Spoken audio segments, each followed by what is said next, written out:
To sum up Far Cry 3 in one word, I would use inconsistent. It is its biggest flaw and, well, often overlooked because it's pretty damn fun to play.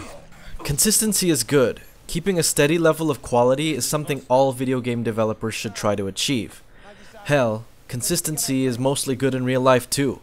Just ask my doctor. He's always telling me to keep track of my consistency.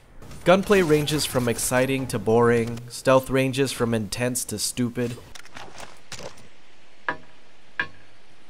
Okay. Graphics range from nice to ugly and weird, and music ranges from music to dubstep.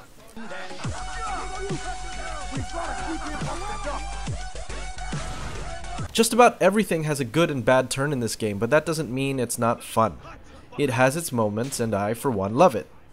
Far Cry 3's story is simple. You're a rich kid with no combat experience trying to escape a pirate-infested jungle with your friends. Jason encounters a number of entertaining villains and allies during his journey, all while teetering over the edge of losing his humanity. I enjoyed the story because it was a little linked to the gameplay, which is unique for a first-person shooter in a sandbox game. Too often do you play a hardened military badass but still have to go through these really terrible training missions that teach you how to play. Not this time. You're actually someone who's positively useless at shooting, and early in the game, death can come really quick, be it from gunfire or wildlife. Only as the story progresses and as you level up, Jason's character changes, and the way the other characters perceive him changes well. They hint pretty early on that Jason has always been talented, but has never found a calling in life. Who'd have thought that it would be taking out entire armies of people single-handedly? Gameplay begins after you get kidnapped. The others get separated, but you're with your brother, who thankfully has military experience.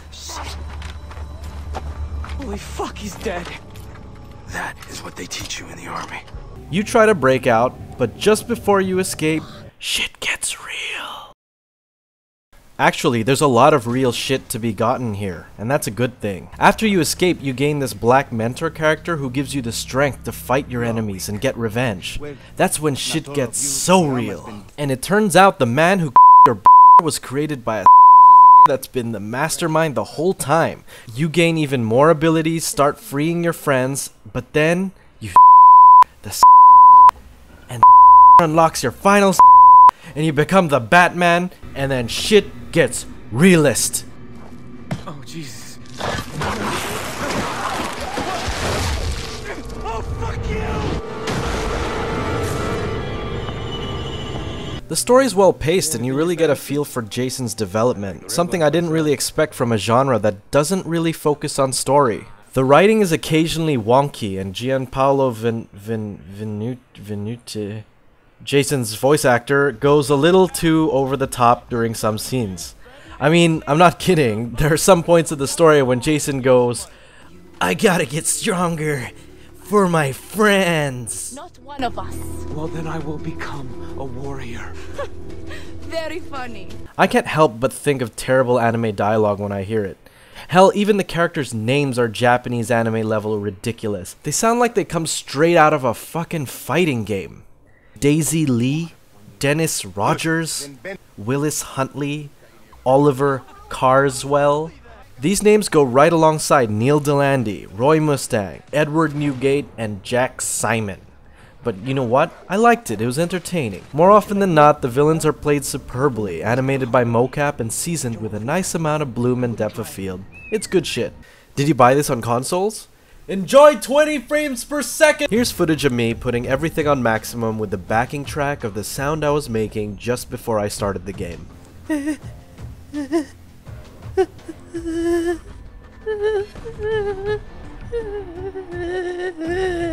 And here's footage of what the game's intro looked like with my voice in the background. What is it, Jason?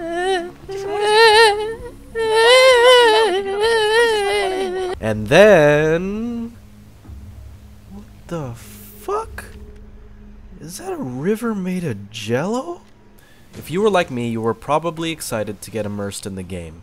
Graphically, the game's got all sorts of weird things. First, I want to bring up the art style and the use of color in the game. From what I gathered, the game was supposed to make you feel like you were in hell.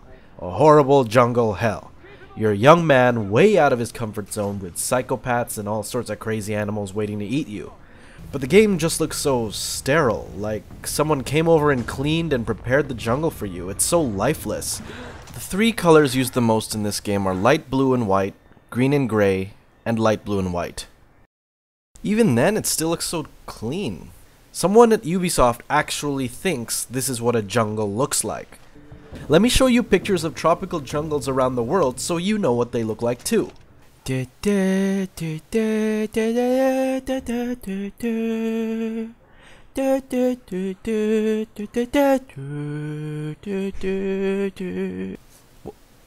What's this? Oh, that looks familiar. It's a promotional screenshot of Far Cry 3. The game looks nothing like this at nighttime. Well, maybe it does at the intro sequence, but outside that, not one bit. Actually, let's take a look at some of these stills and compare them to the end product. Notice the way the light of the moon hits different surfaces? We sort of get it here, but it isn't as pronounced.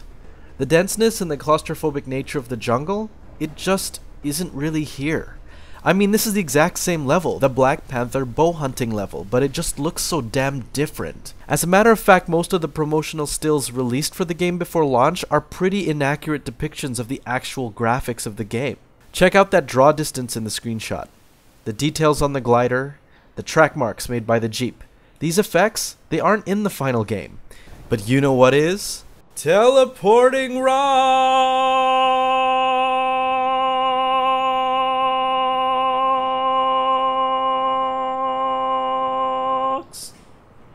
and trees. Isn't that a bit weird? The game looks a little strange if you stare at it for too long. Far Cry 3 is like you went on vacation with your girlfriend and she didn't bring her razor. I mean, it sort of looks pretty, but at the same time it doesn't. I mean, just look at this grass. It looks kind of silly. Far Cry 2's grass was dense and full of life. In this game, it's just, I don't know, video game grass. You're probably thinking, why am I spending so much time on graphics? This is a video game, review the game. Lots of reviewers are praising this game for its graphics, but they're not talking about the problems it has or how dated some of it looks. The thing about Far Cry is that you want to get immersed in it. And I don't know about you, but if I see teleporting rocks, I don't feel very immersed. The intrusive HUD also gets in the way of feeling like you're a survivor, or you're alone in this jungle hell with nothing but your balls to push you through. Far Cry 2's amazingly immersive map system is gone, replaced by a very redundant radar system that I'll get onto later. Pop-ups and tooltips are relentless, and things are constantly reminding you to do things or get on with the story. Lots of the things on screen break you away from the magic. You want to remove it? You gotta learn how to use a hex editor, because that's the only way that's ever happening. Remember the Jello River? That's what most of the water looks like in Far Cry 3. It doesn't look great. Just Cause 2 was released 2010? The water is beautiful. The way that you can see just enough of the seabed looks great. The jungles are dense and things look amazing from a distance. I'm not saying it's all totally bad, okay? It's got some good moments. The cinematic sequences look amazing and explosions look awesome. Most of the missions have pretty moments too. It's just that a good majority of the game isn't as amazing as was advertised, and it's important to note that. But you know what? You want to talk about gameplay? Let's talk about gameplay. I think Far Cry 3 is trying to be realistic, but I'm not sure. From the occasionally silly recoil to the occasionally blind and deaf enemies, the gameplay's got a lot of ups and downs. Jason's supposed to be the type of character that doesn't really know how to shoot, but for some reason he can take the recoil of an AK-47 with no problem. I mean, like, you can just spray the gun full auto and there's no recoil at all. It's just really weird. While there are times gunfights can get sphincter-tighteningly intense, I would say 50% of the time they're either too easy or too boring, especially when you reach higher levels. The only exciting gunfights happen during missions or scripted sequences. Enemies in the sandbox world are just not numerous or dangerous enough to be really interesting. The best part of the game isn't the sandbox, it's the missions. The missions are pretty awesome.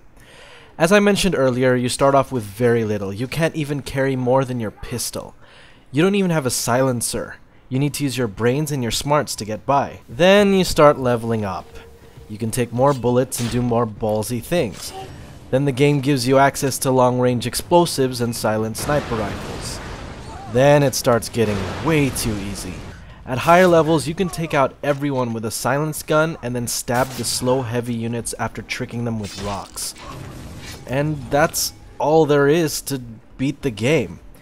That means if you want to keep an immersive experience that's challenging or exciting, you have to handicap yourself as the game progresses. You're gonna have to stop relying on Far Cry 3's unreasonably unrealistic marking enemy system, which for some reason allows you to see through walls. This is made redundant by the game's minimap system, which shows where the opponents are. In the beginning, stealth mechanics were very interesting. Foliage actually worked as cover, and stealth felt satisfying. But as you play the game, you eventually realize that the foliage is really inconsistent and rather silly at times. You also realize that enemies are blind as bats, and if you want to sneak around, you just have to stare at the detection meter, which is easily manipulated. Not convinced? Look at these plants here. If you were hiding from your mom, would you hide behind these plants? No, you wouldn't. These are near the best damn camel plants in the game. That's my special word for the plants that give you invisibility. Pretty cool, huh? Yeah, I'm cool. I don't even have to crouch to be invisible to enemies. Look at this. People have said that this game is like Skyrim, but with guns. They're right. It's a glitchy game with dumb combat and stealth mechanics. But it's also fun, despite being repetitive. I can't really explain why it's fun, despite how silly and stupid the game actually is if you look at it with a microscope. Whether or not it's worth calling Game of the Year is something else. This game is far from it. It feels like Ubisoft made a lot of compromises to immersion, so the game is easier for the casual crowd. It's so hard. It's so hard. If you want a truly immersive experience, you're going to have to 1. Tweak the actual files of the game to make the graphics better, 2. Further tweak the files to remove the annoying bits of HUD everywhere, 3. Not use your camera when using the stealth, 4. Not level up your hit points or craft ammo bags, and 5. Not use silenced weapons. There are also just a number of issues in the gameplay that make it weird and rather mediocre. I feel like I was back in the late 90s when headshots didn't really exist. Animals can't get headshotted, and hunting isn't fun once you get stronger weapons. Hunting ends up a tedious task, and in the end, not worth your time. Why bother hunting down the rare shark if it's just gonna give you like an extra magazine to carry? There are bullets everywhere. It also doesn't feel like hunting at all because they tell you where to find the targets and they can be tagged with your camera. You don't need syringes. It feels like a pointless tacked on system. One gives you extra fire resistance. Who cares? Why are you walking into fire anyway? And regarding loot, why can we see all the loot boxes on the radar? Why are you telling me the locations of secret artifacts? Finding a relic doesn't even feel satisfying because you've told me where everything is. Why find them anyway? What's the incentive? You get an achievement, that's it. Not even a gun that shoots pineapples or something. Just an achievement. You only need 20 of the 100 plus relics to unlock the last special gun. Why are there so many empty houses? There are lots of places on the map that have more or less nothing except a few bits of money and scraps. There's absolutely no incentive to explore. Uninspiring minigames, side missions, and distractions. And a good majority of those side missions are just go to point A, kill a thing, go back. Some of it doesn't even involve killing, just wandering around dark areas looking for rocks. In regards to distractions, Dennis tells you early that clearing territories makes it safer. What did that mean? It means it clears the map of enemies spawning. Once you clear the entire map, there are virtually no enemies left, making the final missions easier? What? Why are you playing Far Cry 3? To wreak havoc and maim evil pirates. Finishing the map means clearing the island of enemies, removing the main reason you're playing the game. I don't get it. You can't start trouble and then decide to run away. Nobody can really be bothered to chase you. That means there's no intense vehicular chase sequences either because you just have to shoot everyone and you're defenseless on a vehicle. There's just like crappy races. The AI is also ridiculous when it comes to vehicles. I have to hand it to Ubisoft though. If an enemy doesn't see you leaving a bit of cover, they'll think you're still there. They don't have wall hacks like other shooters do. That's impressive to me. But they're dumb as nails. Even when you get to the second half of the game where you fight against mercenaries and privateers, they're still ridiculously stupid, just a little bit more powerful. God, this game is so littered with problems. But that's the beauty of it. It's got so much crap, but it works. All of it works. The game is very easy, enjoyable, and an entertaining romp through the jungle. I said you become the Batman earlier. I wasn't kidding. You do, more or less, become the Batman, like a jungle Batman. You not only get a crazy superhuman ability to glide, but enemies also fear you, and you can take out whole groups of foes with only your hands. If you're the raving gunman type, go ahead. You get a little less XP if you don't wait for reinforcements to come in, but hey, it gets the job done. Marking enemies and then thinking of a way to take them all out efficiently is satisfying, despite how easy it is. Planting bombs in the right places, luring dogs and guards to mines using dead bodies, it all works, and it's a tiny bit realistic that way. It's easy to look like a badass. Too bad there isn't a fast way to move vertically like a grappling hook or something. Then the glide ability would be more practical. Now I'm going to talk about multiplayer. Competitive multiplayer has a cool mode where it's broken.